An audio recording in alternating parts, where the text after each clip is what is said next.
Usually am excited to be here every day because we've got a fellow live streamer who's had 2 years of experience. Scott Smith qualifies himself as a motivational listener. I haven't heard that before, but I think that's high quality and distinguishing and differentiating. We've got Kelly with us, who's here, and we'll be here more and more as we're really starting to build up for 2024. Got some great initiatives, really excited by our past. I mean, what we did in 11 months, I mean, it's incredible. Can't wait to see January 1 come along. But with that said, chat's wide open. We depend on chat to make us as relevant as we can, give you some quality takeaways that can justify your time, effort, and thought today. And with that, I'll turn it over. We've got a person. Means everything's working so far. I always love that. And you know, when you put the first comment, it's just like a tip jar. It gets everybody else to. I always do that fast. There's method to the madness. Sirkin, I've seen you before. So great to see you. Hi. Oh, look who's here. Khan. Khan is amazing people. Joined up in our initial collaboration group with Carl and also Dave, along with Harvey, Kelly. And anyways, if you don't know Khan, you got to know Khan. He's one of the most amazing people out there doing some really, really valuable, worthwhile things. And he's almost a professional girls soccer coach.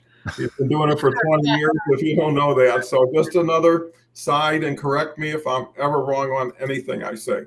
Sirkin says from Turkey, great to see you. There is no boundaries here. Everything we're talking about has an open passport to everybody and everything. So with that, Scott, share with us. Yeah. Who is Scott and what is Scott doing these days? Well, as you mentioned, Russ Hedge and I, for the last 2 years, have been running our weekly talk show. So not as impressive, only 1 day a week, not the 7 days a week. Oh my gosh. Right? We've been doing that for 2 years. It's the Experience Live with Russ and Scott. And the crazy thing is that Russ and I both went to Oregon State University and graduated. We walked on the same day back in 1987, but we didn't know each other back then. But through life and business, we actually met through the local Chamber of Commerce. I was on the board and he was the marketing director for a construction company. And we got to meet. And then one day we said we should start our own live show. And so 2 years ago we started. And what's fun is the very morning we started, it was like January 2nd, 2 years ago. I get up in the morning and the power is out in our house. So no computer, no internet, nothing, right? And we lived in this little depression, little valley. So cell signal was terrible. So I got up, grabbed my phone, drive in the car, go park somewhere where I can use a rubber band to hold my phone up on the rearview mirror and use my dome light, because it's 7 in the morning, and in January in the Pacific Northwest at 7 a.m. it's dark. And so I'm using the dome light as my my lighting system. So there you go. That was our first show, The Experience Live with Russ and Scott.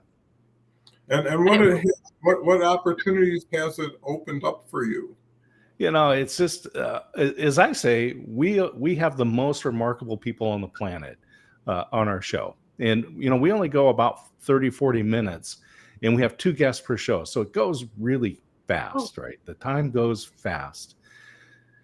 But just being able to connect with people and hear their stories. And what's really fun is when you start talking to people, many people believe that they have like this plain vanilla life, right? Nothing remarkable about it until you start to talk to them and you start uncovering these stories. And it's like, oh my gosh, you have this amazing life. Love that. Yeah, and Kelly, I know you align with what Scott is saying because you're experiencing it in the awesome journey with Christy Howard, who You've developed this great show that's booked out there.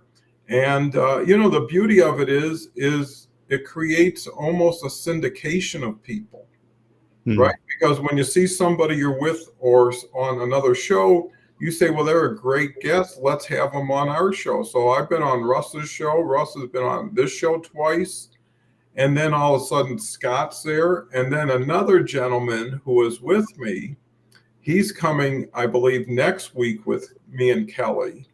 The gentleman from England, if you remember.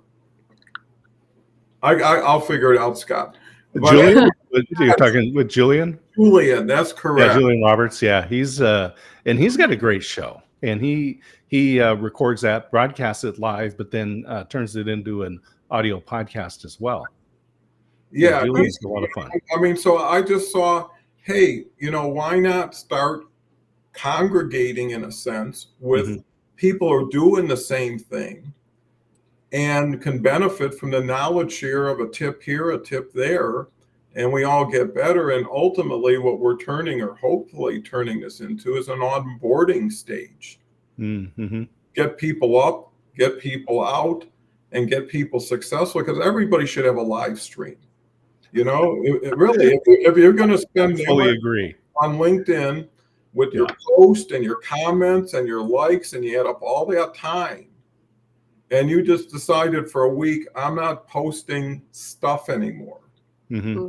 I'm voicing my mind to help people.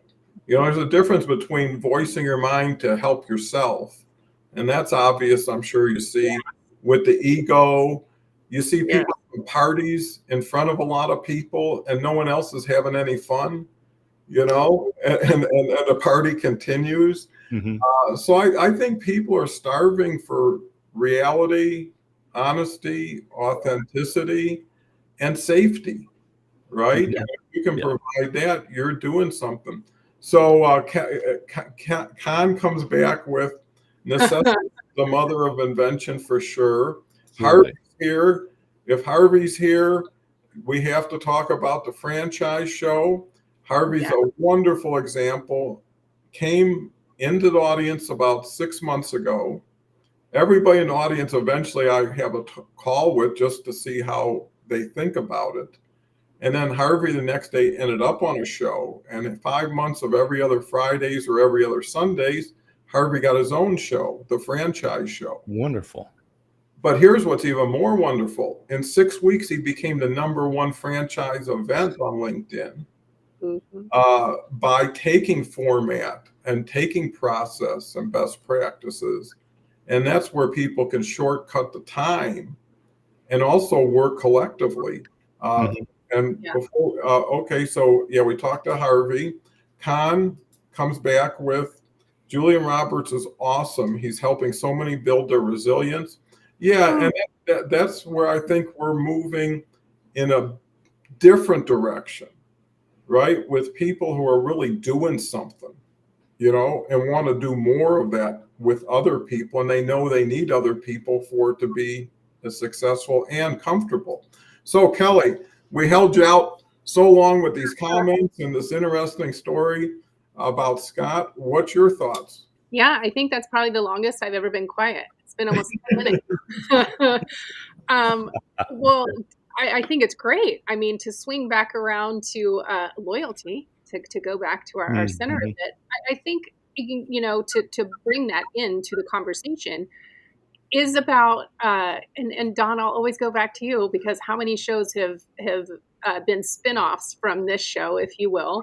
And it's the loyalty too, that the connection of the people that we're with and how we always help each other. I mean, if we see something on someone else's show while we're watching, we'll always send a message. Hey, just wanted you to know that this is happening, or this is what we're seeing, which is so great. I mean, I love that part of it. And I agree with you, Scott, on so many things that you said about, because my show is all about sharing stories of incredible individuals, because I truly, Christy and I would just thought, the world is just full of all this negativity, critics, and all this garbage. And it just feels so dismal sometimes. And it was like, what can we do for an hour a week just to truly bring some light, love, inspiration, hope, and motivation to the world. And there's no better way to do that than with people's stories, because we're all going through something, and it's been so exacerbated by so many things specifically that have happened over the past few years.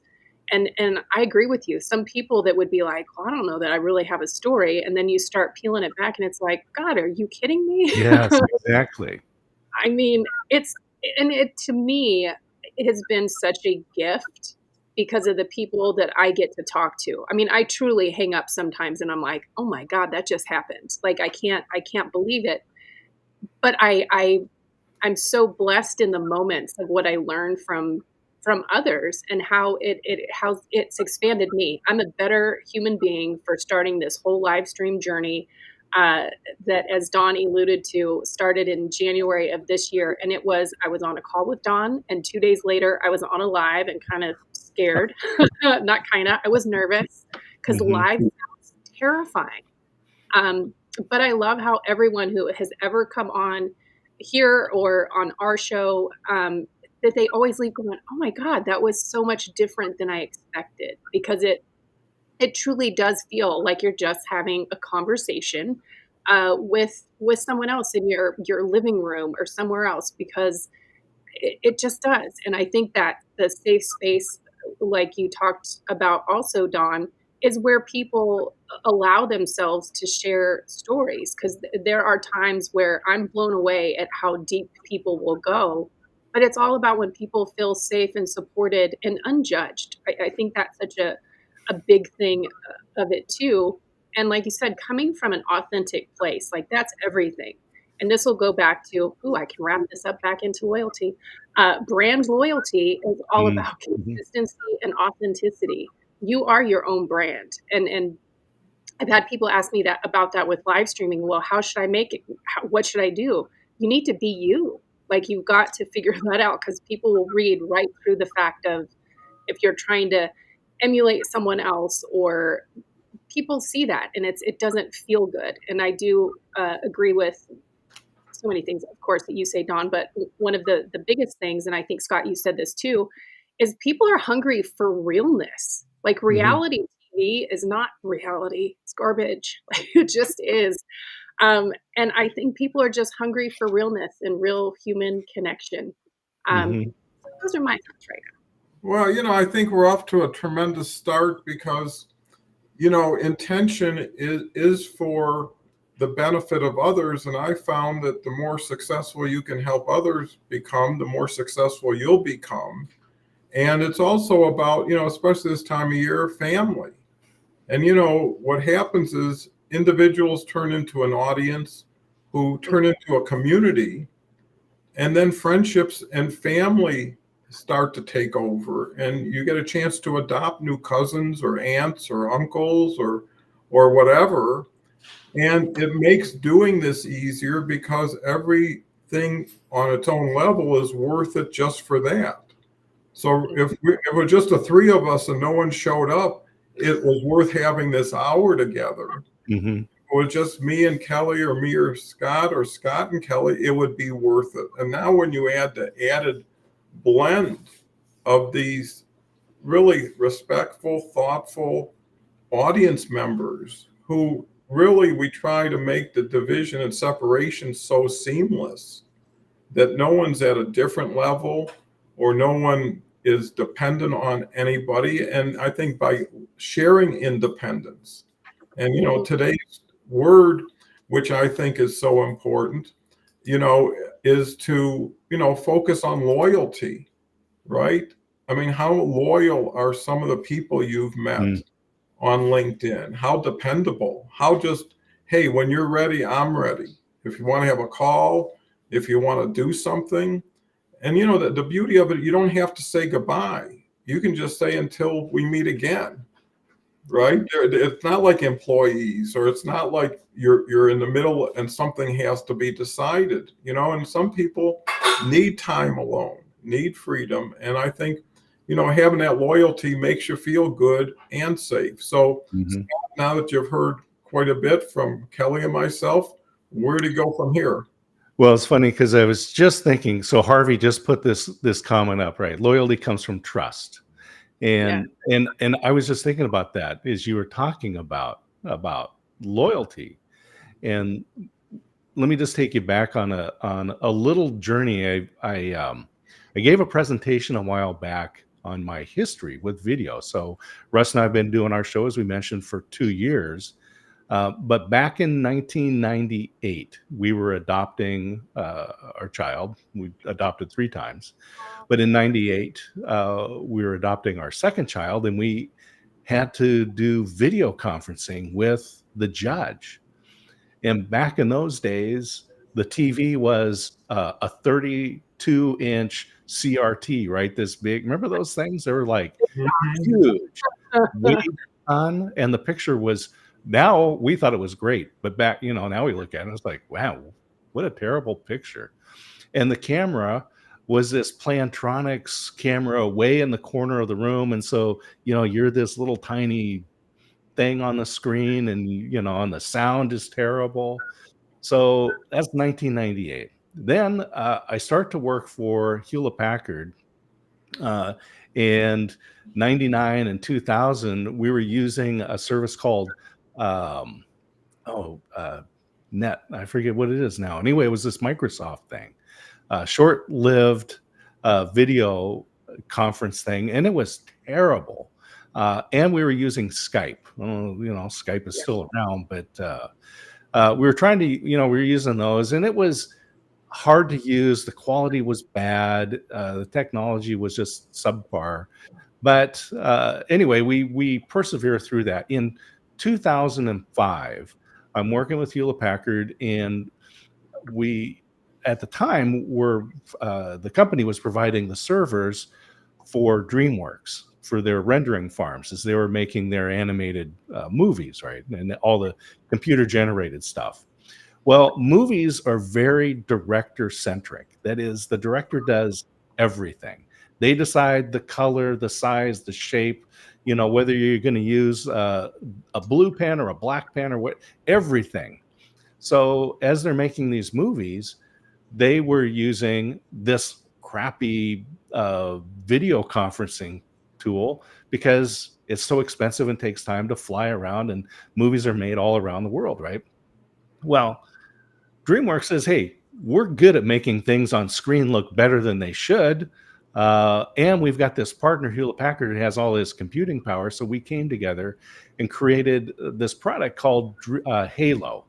And they were these video studios. We had cameras. We worked with psychologists and sociologists about where you put the camera. So now you put your camera above the screen, right? Mm-hmm. Instead of below. And these are all things that we learned back then, because if the camera was below the screen, then as I'm looking at you on the screen, it's like this, right? Right.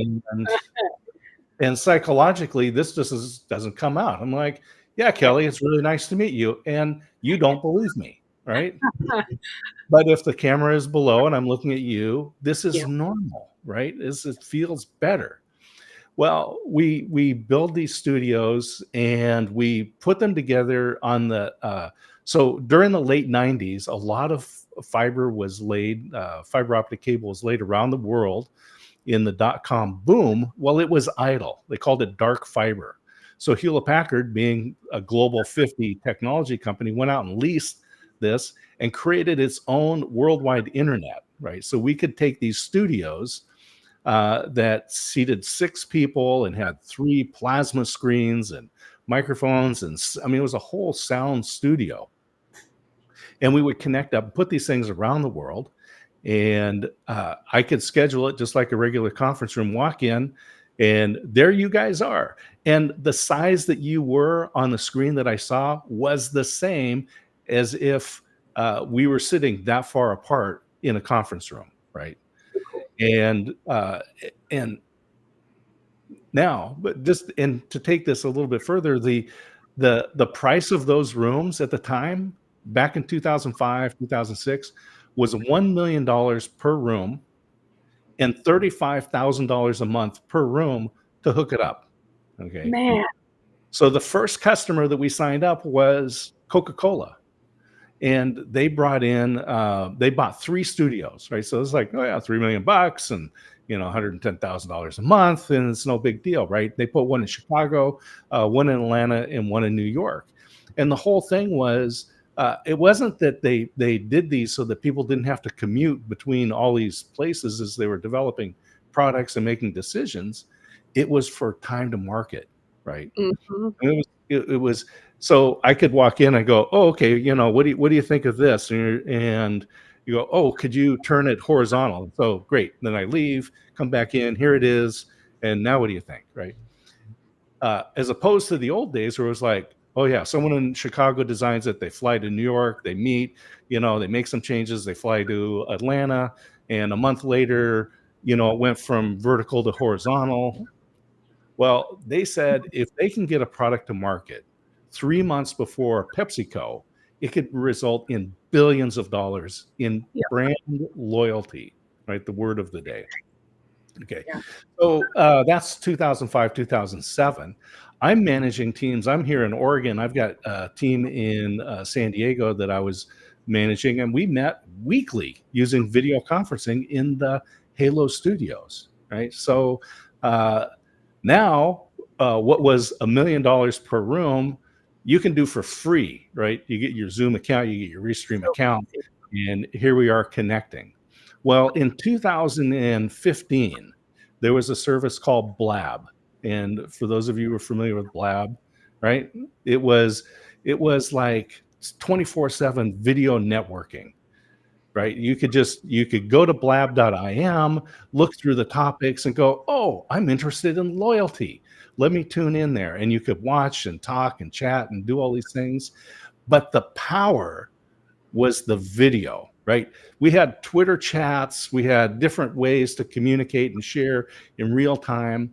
But it wasn't until we had this easy access and reasonable cost to have video, because we could convey emotion through video, yes, and build trust in ways that we can't through other digital means. So through Blab, I met Samantha Kelly. She's over in Ireland.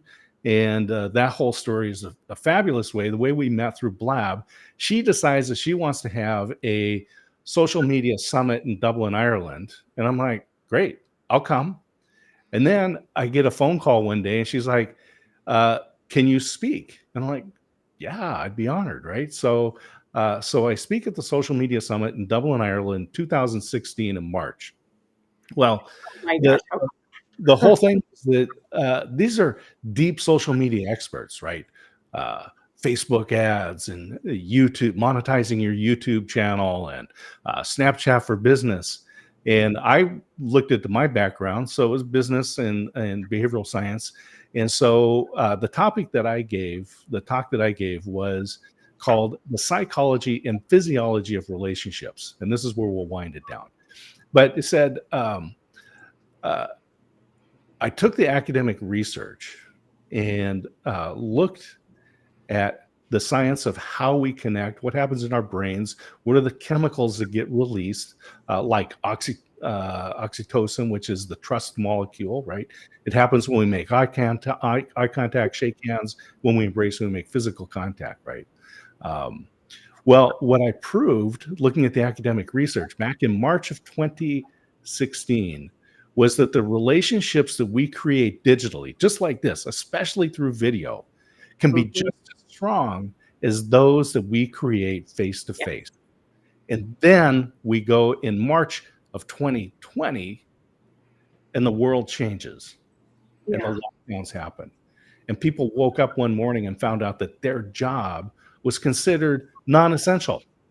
Like, my family is essential. Right. And I had already been using Zoom and so forth in my business, which just made me more efficient because now everyone learned how to use video conferencing. And then for the next 3 years, we proved that the relationships that we create digitally can be just as strong as those. So we created a worldwide laboratory to prove what I shared back in 2016.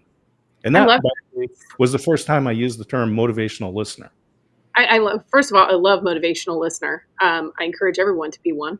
But so many things about what you just said, which is so great. I mean, I could listen to it all day because that's kind of stuff that geeks me out. But that's part of the problem too with even text messaging or messaging people, because it does fill your brain with the same feelings as if you were seeing someone, which is why that part of connection can be dangerous in the sense of you never know who's on the other side of it and who's feeding you what. But video, I mean, I'm with you all the way.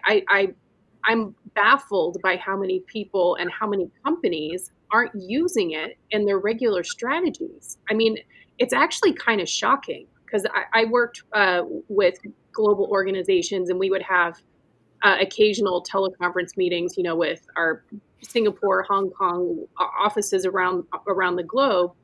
And like you, they were super crappy. I mean, you could barely see the people. There was a delay, all the things.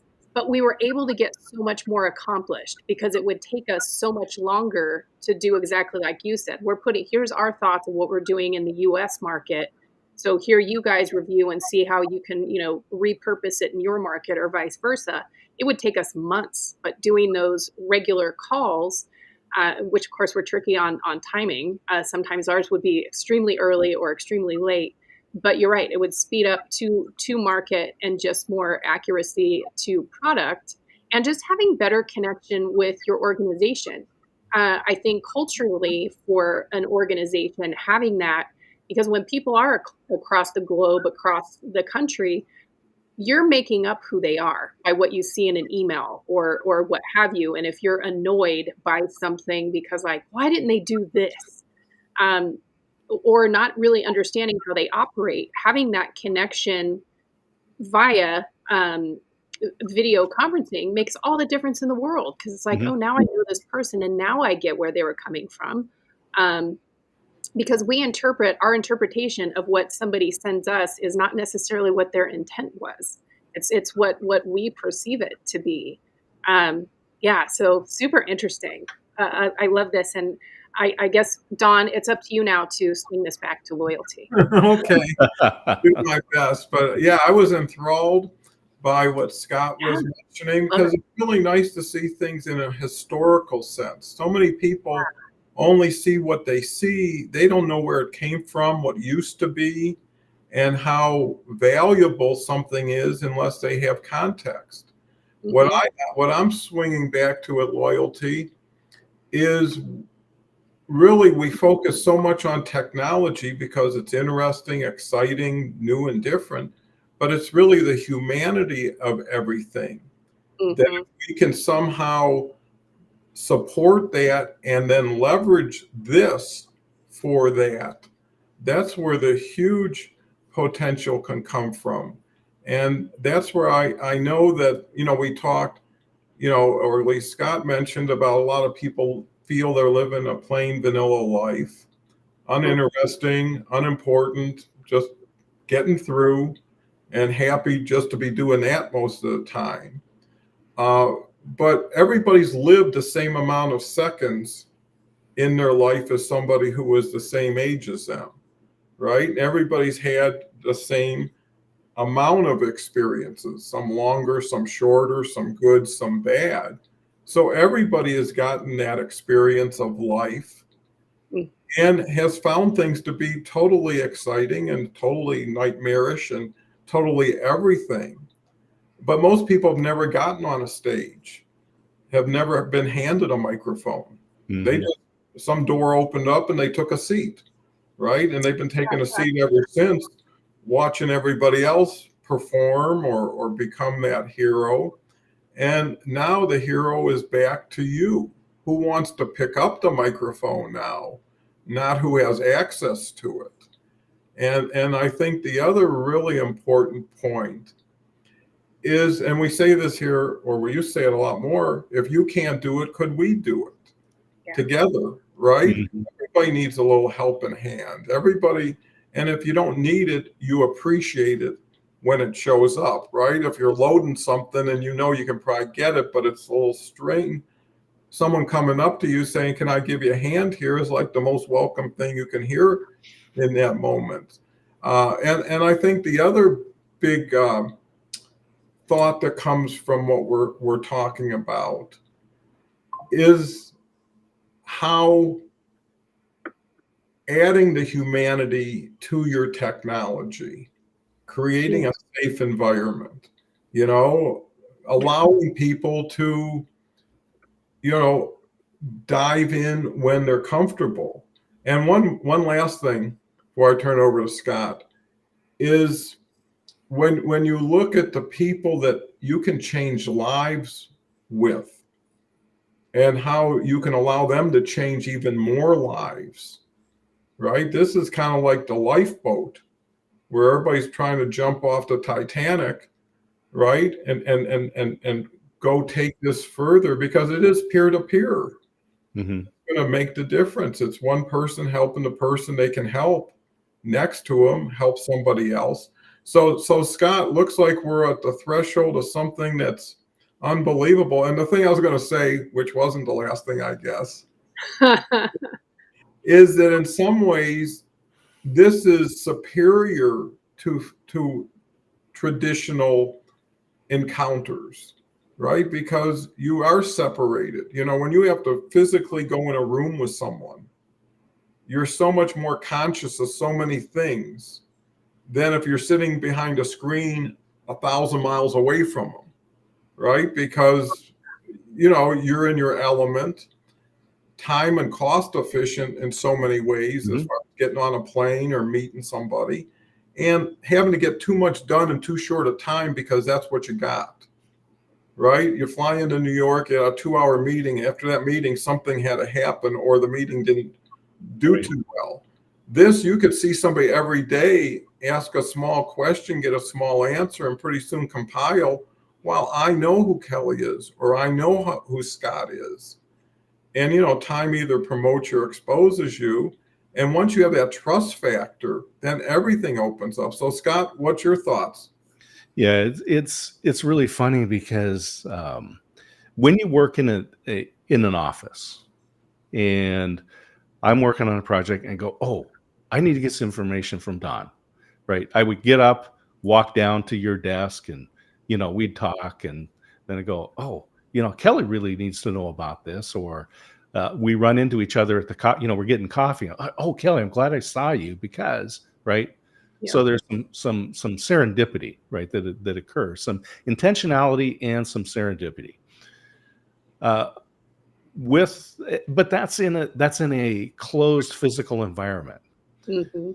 So when I was over in Dublin, I met Alan Hennessy. So and he and I just stayed in contact, right? So we met physically at an event, but stayed in contact through email and so forth, right, through the years. Well, and we were connected. Part of the things is we were connected through Blab, right, through this video conferencing. And but it went away. It only lasted a year, but I missed this, right? I missed the video connection, the ability to read somebody's face, to have that emotional connection. And but we had been using Zoom for video. In fact, back in 2010, 2011, we were using Skype to do web training. So I was running an agricultural company focused on soil microbiology. And so we were working with our customers to teach them how to read the reports. So we were doing webinars back even in 2010, 2011. So I've been using, I was using Zoom, and I said, what if, and I reached out to Alan and some other folks. I said, could we use Zoom to do networking, to do video networking? So we scheduled that, and in November of 2019, we had this first meeting. There was about 20 people that came in. It was just networking and chatting and all that stuff, and it worked out good. And so then in January of 2020, Alan sends me a message. He goes, we need to continue this. We need to have a global tea break. And so, he's over. So in February of 2020, we had the first meeting of the virtual global tea break, which is international networking community.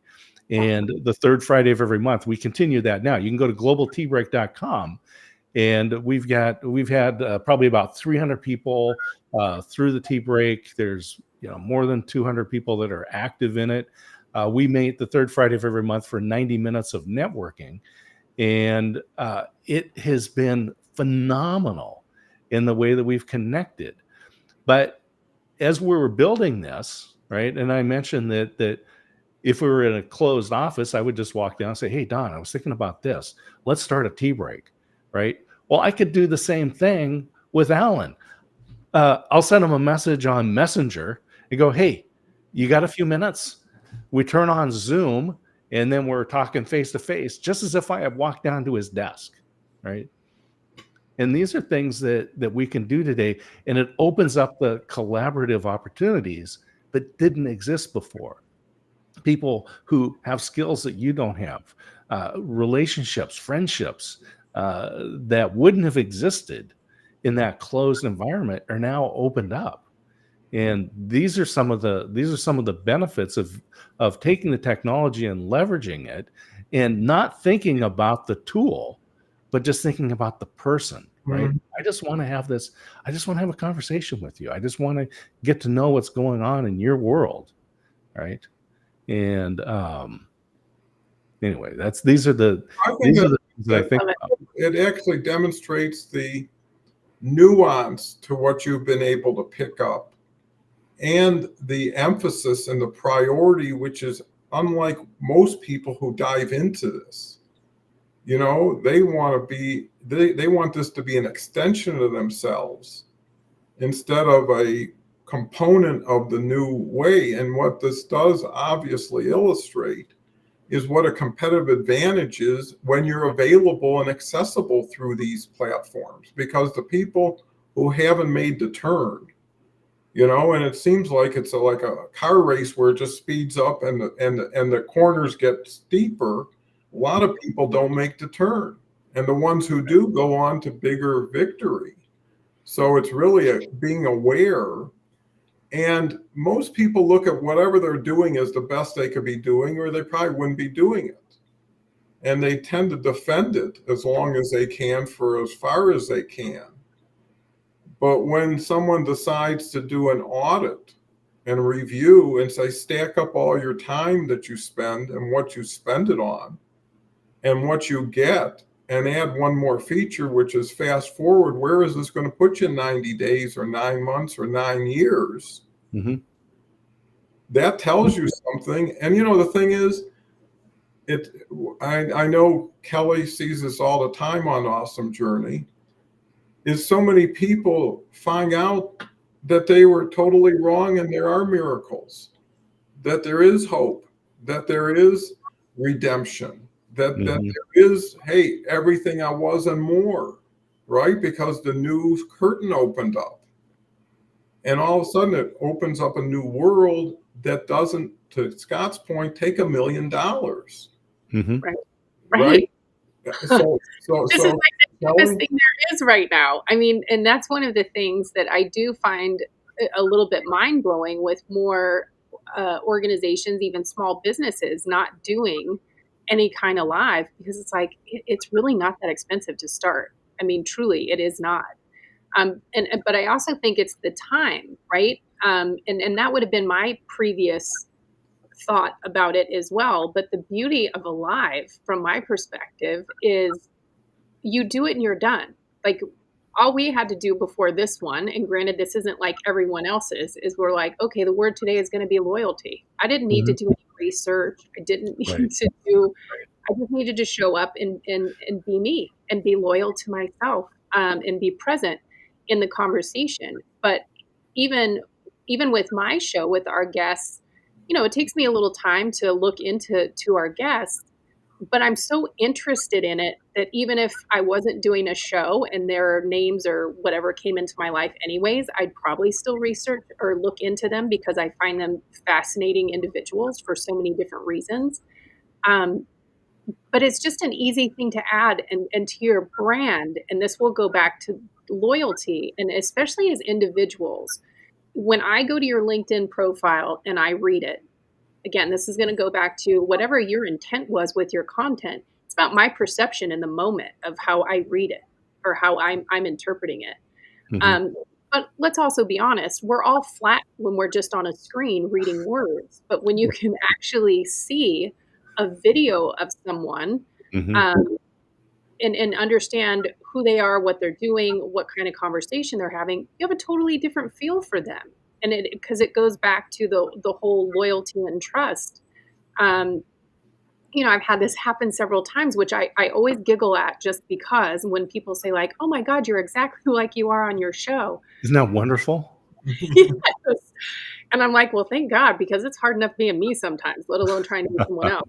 Um, but that's what people are drawn to, again, is the realness and the Mhm. trust we want and credibility. So what that can do for business, to me, is just incredible, and why more aren't leaning more into it. I think, as a marketing executive for so many years, there is a time and a place for produced video. I think they're fantastic. I don't have anything negative to say about them. My feeling is if you can go into a new space with truly not adding much to your expense, like why wouldn't you take the risk? Like just to and even as an individual, and I will say this about myself, and I can probably speak for Harvey also, is after doing Dawn show for a couple of months, I Christy and I put a date on the calendar. We're like, April 18th looks like a good date. That's when we're going. Mhm. I don't think till we started getting ready to promote that I put a logo together like the night before. Um, because for me, being in the financial services industry, working in private equity and capital markets, I had to have everything perfect before it was Mm. launched. It's 15 people in the legal department and compliance and FINRA review, all the things. So I was used to having things be very processed and ready for market. And I'd never done the I'm just going to market. Um, don't really know where it's going. I just knew I wanted to bring some light, love, hope, inspiration, motivation to the world through other people sharing their stories because I thought that's what people needed. But from a business aspect, to be able to look at how you can add something like this into your existing strategy, again at a low cost, I just think the gain is so massive. Mhm. You have nothing to lose and so much to gain. Um, because I even think people with testimonials, video testimonials, do such powerful things for people as opposed to just reading something. Because a lot of times we can be like, okay, well, you've got 10 reviews and they're all raving. Are these family members, friends, or, business associates? You don't really know, but there's something different about how you feel about someone's words is when they're speaking them and you can see, to go back to what you were saying earlier, Scott, when we see how people's body language is and how they're responding, how they're reacting, that's you can't really capture that Mhm. in written messaging the same exact way. It's much quicker this way, and just to take it into the marketing realm a little bit deeper and about loyalty and brand loyalty. We buy from people that we trust and we feel confident in. We're not buying your widget. We're buying you because I trust you and the way that you made me feel. That's what makes me purchase. Is an emotion that you make me feel, it makes me purchase. You can give me every statistic about your business, all the logic in the world. That is not going to make me push the buy button. Well, to everything we're talking about, there's a saying, facts tell, stories sell. Everybody wants to hear your story. They don't want to know the ingredients or the manufacturing process. And the other element that's so important is the fun element, right? I mean, and even before Scott came live, he messaged me, this is going to be a lot of fun, and uh, to me, I do this every day for 600 days in a row. So crazy. But you know what it is? It's like people you can't wait to see again. You can't wait to talk to because they're a part of your life. They're a part of your day. And, it's kind of like the story of if you were in front of an ATM machine and it never stopped giving you money, how long would you stay there? And it's the same thing. If you've got something that continues to serve you so well, why would you stay away from it and end up replacing that time with you being a viewer of something else instead of a provider of something valuable, and allow people to see you over time? And, Mhm. if it's good for a little, it's good for a lot. And I'm always like, let's just get it done. Let's get over it and beyond it. I think to Kelly's point, it's just ignorance and people don't know what they don't know about this, Mhm. and I think that's why my whole preoccupation is becoming an on-boarder. I'm not interested in this show per se as much as what this show can now do for other people, because Kelly's right. I can name 15 people that never were on a show 6 months ago and have their own shows. And Mhm. it's so interesting, it comes to me that I was talking to my first ever guest host yesterday, which was Tara Gooch. Oh, And she's doing fabulous. She's preparing for her second TED Talk next month. She's now getting out her second book. She's everywhere doing everything. She's on shorts. She's just amazing. So we had a great talk, and she's coming back on the show actually with Kelly in February. She's taking a whole month off just to go into quiets for her TED Talk. But she's an amazing person, and she never did a show before in her life. That was actually when we started, was the first month or two that she decided to break off on her own, become an entrepreneur. And that was a tough decision when you give up a job to pursue a dream. Mhm. It all worked out because of what we're learning from each other. And I think it's not only the relationship, it's kind of symbiotic at a certain point. You start inheriting people's ideas, thoughts, and traits, and they start inheriting you, and you become more than just 1+1. You become a special identity. Plus, the thing is, when everybody's scared and you're confident, it changes everything. When you've got what everybody needs and wants and doesn't know it yet, but you do, that changes everything. Mhm.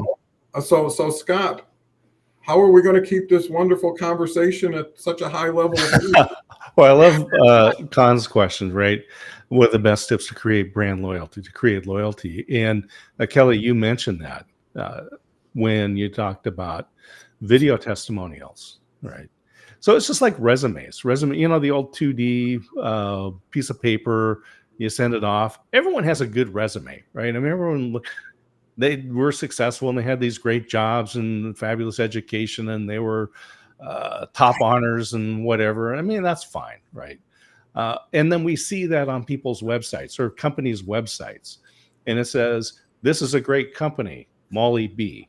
And I was just like, okay, but if you say, "Hey, Molly, uh, great working with you, and would you be willing to give us a little testimonial?" Right? Take yeah. your phone, just 1 minute. Hey, Scott's a great guy. We like working with him. He's smart and fun, right? And if you go to my website, dscottsmith.com, and scroll down, there's video testimonials there. Because, yeah, I could write these things out and say, but it's that person's face. Again, we're reading what they're saying and hearing it in their voice. And often we say that I was working on a project a while back, and the key phrase that I came up with is that people connect through stories, and stories are best told in the human voice. Right? We want to hear that. And then this goes back to the science behind being a motivational listener. So this is kind of what we started at. And I have to give you the origin of that because it came about. Somebody asked my wife one time what she did, and she says, I don't know, I'm very accurately, she said, motivational listener. And so I said, Christine, I love that. And I will always give you full credit because I'm a good husband, like I'm doing right now. But I'm stealing that. Right. And that was back in 2015. And But I took the brain science of how we connect. Right. So this was that talk. It was psychology and physiology of relationships. Right. So what actually happens? How do we connect with people? And so took the brain science. And first of all, motivational listener is what's called a pattern interrupt. Right. Because we hear motivational speaker, oh, and it's just we hear it and we don't even hear it anymore. Yeah. But then listener, right? It's a 180 of what you would expect. And so it becomes a pattern interrupt. Well, pattern interrupt is a very important brain activator because our brains process so much information so fast, right? So the thing is that we daydream between 30 and 50% of our waking hours. So as we're having this conversation, we talk for 60 minutes. Kelly's daydreaming for 30 minutes and Don's daydreaming for 30 minutes. And I'm daydreaming for 30 minutes. That is, we're thinking about, okay, when I finish the call, what am I going to do? Where am I going to go? What's coming up this weekend? Or if I finish the Christmas shopping, what am I going to buy for food? Right? I can think about all these things and still be, because my brain works so fast, we can still be fully engaged with each other. Right? Yeah. And this goes back to, so it was in 2011, going into 2012, and I said, based on how people learn, I'm going to remind people how remarkable they are. So briefly, when we learn, we use our short-term memory, prefrontal cortex, high energy, but as we do things, they become hardwired and move into the basal ganglia part of our brain. So this is the reason why when you started to learn how to drive, you had to think about everything that you did. Now you hop in the car. You don't have to think, do I turn the key left or right to start it, right? You hop in, you go, you drive, you go from A to B, and you go, there's a 4-way stop between here and the office. I'm pretty sure I stopped, but I don't remember, right? Because you're operating on this hardwired part of your brain. Well, this is where we get back into these relationships and why pattern interrupts are so important. Is you're driving down the road and you're thinking about where you went, where you're going, and what's coming up and all these things, and you're on automatic and a squirrel runs out in front of your car. There's a part of your brain called the orbital frontal cortex, which sits right behind your eyeballs. And this is the error detection part of your brain. And when I was just driving and on automatic, I'm thinking about all these other things, and that squirrel runs out, the orbital frontal cortex kicks in, causes my brain to focus. I cannot think about anything else except not squishing the squirrel or driving into oncoming traffic or hitting the car on the side of the road, right? Everything is focused at that moment. So when we meet and I say, oh, I'm a motivational listener, it's unexpected and it causes your brain to focus. And so you're no longer daydreaming about all these other things. And we can do this whether it's live or in person, right? So you cause a pattern interrupt, you cause the person's brain to focus. And here's the other interesting thing about the orbital frontal cortex is that it is also responsible for facial and vocal recognition. So when I meet Don for the first time, I was like, oh, hey, Don, it's nice to meet you. What do you do? Oh, I do this live show. It's like, oh, that's cool. What do you do? I'm a motivational listener. His brain focuses. And I am imprinting my face and my voice in his brain at that moment. And so I took that talk, by the way, from Dublin, turned it into an e-course, and then turned it into this book right here, right? Business Networking, a Scientific Method, or wherever it goes. And we talk about the brain science, about how we connect. And then what do you actually do to be a motivational listener? And it takes you down through the actual questions that you ask, whether live or virtually, right? And the one thing that I recommend that people start with is a question that's unexpected. That's not weird, but it's unexpected, so that you activate the orbital frontal cortex. And here's an exercise that people can do. So take this phrase and do this exercise. So if I meet you, Kelly, we meet the first time and it's like we meet at a conference. Oh, and I ask all these expected questions. You're still thinking about where you park the car and when you got to this weekend and your family and all these things, right? And I go, are you enjoying the conference? Yes, I am. How are you? Oh, I'm fine, right? It's nothing happens.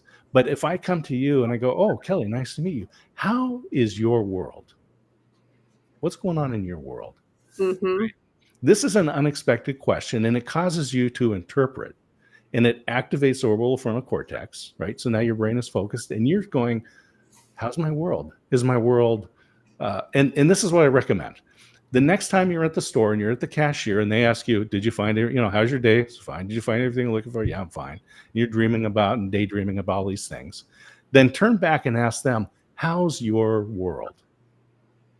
And they have to interpret and watch what happens. They look up and they'll think, and their brain's going, as they're going, is my world this job? Is it my family? Is it my place in the cosmos? What is my world? And you will have fabulous conversations with people because you're activating the orbital frontal cortex. You're causing their brain to focus. And in a kind way, you're imprinting your face and voice in their brain. This is what's important. And this is what it is about. So people ask me, is motivational listening being an active listener, which is eye contact and body language and restating and all these types of things.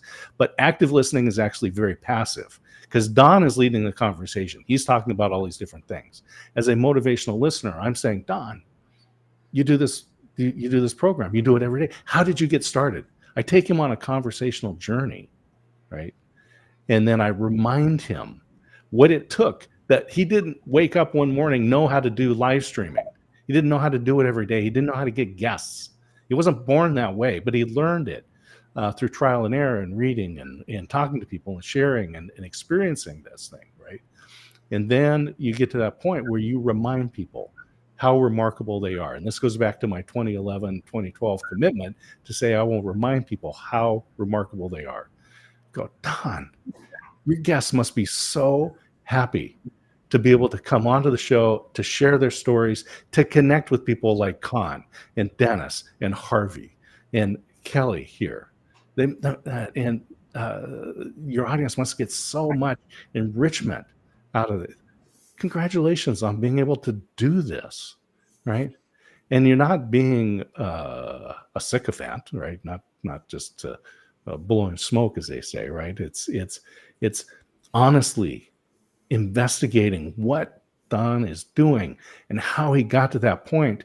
And because he thinks when it becomes hardwired into our brain, we just breathe these things out. Hey, how do you use this? Oh, you use a Restream and you click here and you do this and you do that and all that stuff. It's like, it's as if it's common knowledge because he just breathes it out, but it is not common. And this is what we do as a motivational listener is you remind people how remarkable they are and the impact they have on other people's lives because they choose to live a life that makes a difference. Well, you say so many tremendous things in such a short period of time in a pleasing way, and what it really reminds me of is maybe a new term, which is co-elevating. Having you on the show elevates the show. Having us together elevates the show and elevates the audience. So if you can not just co-create, but co-elevate, I love it, together, right? Bring people to a higher plane that they can't always find. It's one thing when technology wasn't there, but now the technology is there. Where's the communities? Where's the groups you want to dive into? Because there's a lot of programs, I'm sure that you would never watch a second time or even stay for the first time. And most of the people doing it think, hey, they're setting the world on fire. And it just validates what we're doing is using people in the most people beneficial way with each other. Because a lot of this is pairing. You're facilitating an audience, but you're pairing a show. Right. So when I'm on your show, I get the benefit of the training wheels with you and Russ. Someone comes here, it's just on glide, right? You could just lean back and float through this show. And because no one's required or expected to do anything but be themselves, be in the moment, it's so cathartic, but also unleashing. There's things you said today you could have never thought of saying, let alone saying, if somebody wouldn't have motivated that thought to come to surface, or you just said, oh, wow, based on what Kelly says, that's 90% of the puzzle. I got a 10%er that I can add to it to complement it. And I think your motivational listening makes so much sense in how you integrate it in a program.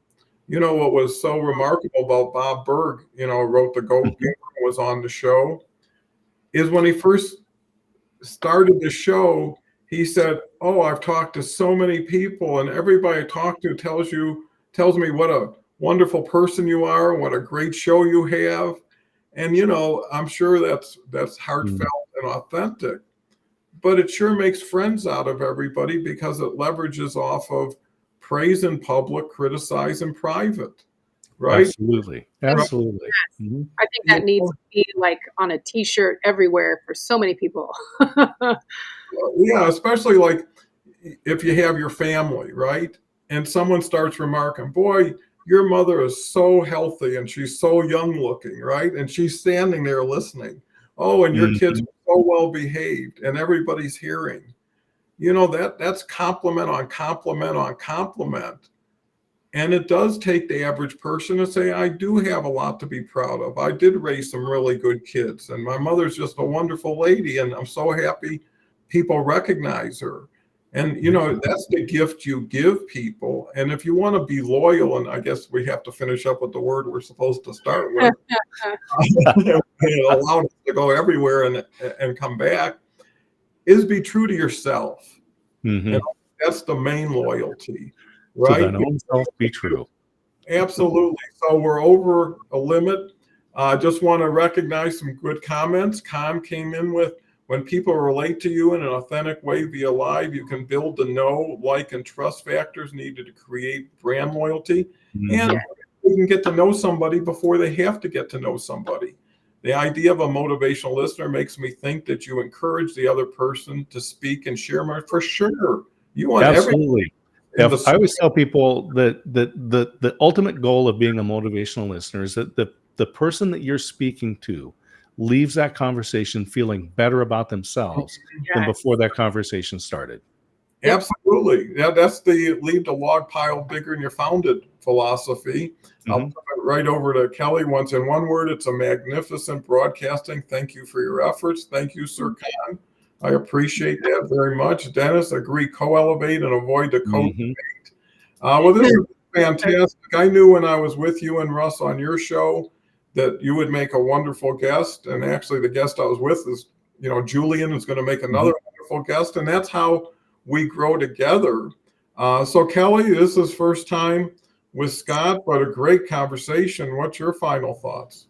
Yeah, I mean, oh gosh, Scott, I could talk to you for hours for so many reasons, but definitely with the motivational speaking or motivational listening and your thoughts on the, resetting the brain and shocking it to get it to be more present in the moment. And just because of my marketing background, I'm fascinated by everything you were talking about. So, so thank you so much for joining us today. And I do want to leave like I always do, because it's part of my brand. So I've got to be loyal to my own brand, which is everyone, please go out and shine so bright that others can't help but shine too. Well, I can't thank you enough, Kelly. I try, but I never can. So I'm going to keep trying. And I can't thank you enough, Scott. You made for a tremendous show, not just for the show and the people who have attended, but this is going to ripple forever. Mm-hmm. And more people will see this than we'll ever know. And one idea, one thought could turn the tide for someone who's sitting in the middle of the fence trying to decide something or build confidence. And you know what I found? Doing it is better than thinking about doing it. And it's better than thinking of it. Because once you do, you start thinking about what you just did instead of what you may or may never do. So anyways, do it. You can always go back to what you did yesterday and at least say, I did it. So Scott, thank you. Kelly, thank you. Come back in 23 hours, everyone, if you're inclined. And tomorrow is, let's see, it's Friday, if I'm not mistaken. And tomorrow we have Dennis with us, who's a new guest. And Dennis is here in Colorado and amazing gentleman too. Con says wishing everybody a great day. And with that, we'll start our great day right now. Thank you very much. Take care. Scott? Honored to be with you guys and humbled. Thank you so much. What a pleasure to spend time, Don, with you and Kelly, to meet you. And I look forward to more conversations. Oh, definitely. You're definitely going to be in the rotation. So with that, look forward to more Scott in the future. 2024 could be our years, all of us. Yeah.